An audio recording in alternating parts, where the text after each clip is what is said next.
online business for 3 years. Many people want to start an online business but have no idea where to start. I have been able to run an online business without having a super specific offer and gotten into 6 figures in revenue.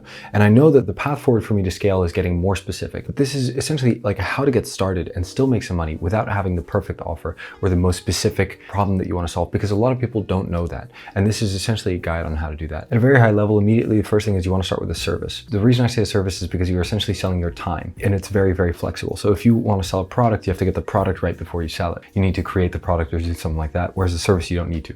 You can go out and sell what you know how to do. If you know how to do laundry, you can sell a laundry service. If you know how to clean, you can sell a cleaning service. If you know how to code, you can sell a coding service. I run a development company because I knew how to code, and that's what I started with selling. Over time, there's a lot of things you got to improve. But if you have something that you can start, by selling, that's immediately great. If you can do it online, you can start an online business and it can be fully remote. And then as far as lead generation goes, you want to start by doing relationship-based sales. The reason I say relationship-based sales is for a few reasons. Firstly, it is the most underpriced form of attention. So as a small business, you got limited resources, which means limited time, limited money. You don't have a lot of those two things. So you want to focus on what is the most underpriced attention that you can get your hands on. You can go and buy a billboard, in New York, but that's going to cost you tens of thousands and you probably don't have that money. And so what is the cheapest form of attention you can get? Go to the people who already know you and ask for their attention to your business. They will give you that attention most likely, right? That is the power of relationships. So relationships are the most underpriced form of attention when you start. That and content creation, these two things, because they're all based on warm and existing relationships. The second reason I say relationship-based things is because you can ask people for feedback on your offer. And what I mean by that is you can go and pitch to somebody, and if they don't like your pitch, you can ask them why,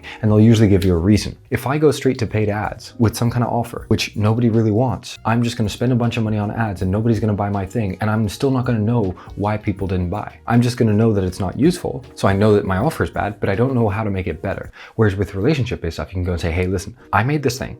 I'm offering this thing. Do you want it? And the prospect says, no, listen, that's completely useless to me. And you can say, okay, got it. Totally. Why? Can you help me figure out something that actually serves you? Relationships give you this unique ability to go back and forth, even if your offer isn't good. Whereas other forms of lead generation, your prospect will just be disinterested and they'll go away. You will never be able to close that feedback. In the initial parts of starting a business, I think getting feedback is super, super useful. Paul Graham said, you can solve almost any business problem by speaking to your users or your clients. Starting with a service-based thing means you can charge a decent amount of money, because essentially if you start with a SaaS or something, you can charge a tiny subscription fee, which is going to be really hard to accumulate. Whereas if you start with a service, you can start making decent enough money that you can live on pretty quickly, and it can still lead into a path to a much more profitable business. And you want to just figure out what you can do. And if you are wondering, okay, I have no idea what to do, I have no idea what to sell, think about who do you actually know and what do they value. If you know a lot of single moms, think about the kinds of things that they might be really interested in buying. If you know a lot of students, think about the kinds of things that solve their problems. Students aren't an amazing group because they have low purchasing power. So you want to make sure that you find a group that has some level of purchasing power as well. For me, that happened to be startups. I was into the startup world. Startups don't have loads of purchasing power, but I had a development skill and I wanted to sell it. And I figured, for me, development was an online skill, which I could leverage. These startups were people that could potentially use that. And so that's where I started. And over time, you want to work your way into a more specific offer, and there's loads of business content about how to grow. But to get started, relationships and services, it's all you need. And you can get into 6 figures like that. It takes time, it takes commitment, it takes you dropping every other side hustle project thing that you're trying to do. You have to stop and focus on one, but it's all it takes is relationships and services. You don't need that much more to get into the 6-figure range and to actually have a business. I also want to add to the end of this, a lot of people will say, oh, the average engineer makes, you can make 200K, 300K as an engineer, and it's totally different. This is true in the US, not outside the rest of the world. It's not the same to make those kinds of really high salaries. But also, let's say you have a business that does 100K, or you can have a job that does 150K. In a business, even if you work a lot of the time, people will say, oh, in a business, maybe you don't need to work. No. Let's say a business where you have to do the work. Let's say even 75K, 50K, whatever. It's a vehicle that you can grow and double your income every single year. And there's no salary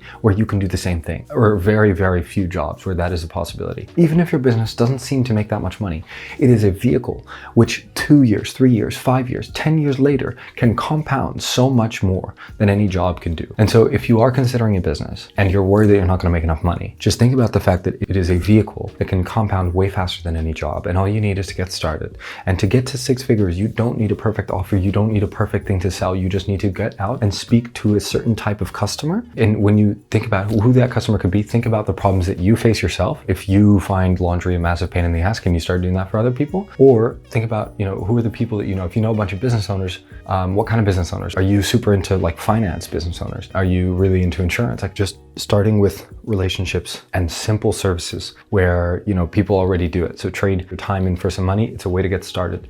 And if it's structured as a business, you can quickly start to outsource the staff and things like that. That's later, you can get thinking about that. But in order to get to the first 100K, it's absolutely possible to just get it off the back of relationships. And if you want to scale relationships, just create more. And when I mean create more, it's like go out of your way to meet people who are the right type of people. Send them videos, create genuine connections, be useful to them, be friends with them. Get yourself into communities where your ICPs participate. Relationships are scalable, and I think they're one of the best ways to scale a small business because they give you so much opportunity for feedback. And it is a lot easier for people to say no or for people to just leave and ghost you when you have no connection with them. Whereas when you have a relationship, that makes them look and feel like a dickhead. There's so much more that you get out of a relationship, which you cannot get in other lead gen methods. And it's not to say that using other lead generation methods can be extraordinarily powerful. It's hard to automate relationships, but you shouldn't automate relationships at the start. Like you shouldn't be automating at the start. You have nothing to automate. You have to start a business in the first place. If you're automating a business that doesn't even do 6 figures, like what are you doing? You're automating nothing. It's virtually nothing. And so I think I made this mistake where I tried to automate some things too quickly. It was a stupid mistake. I spent maybe close to 15 grand on a couple different things trying to automate, and it was stupid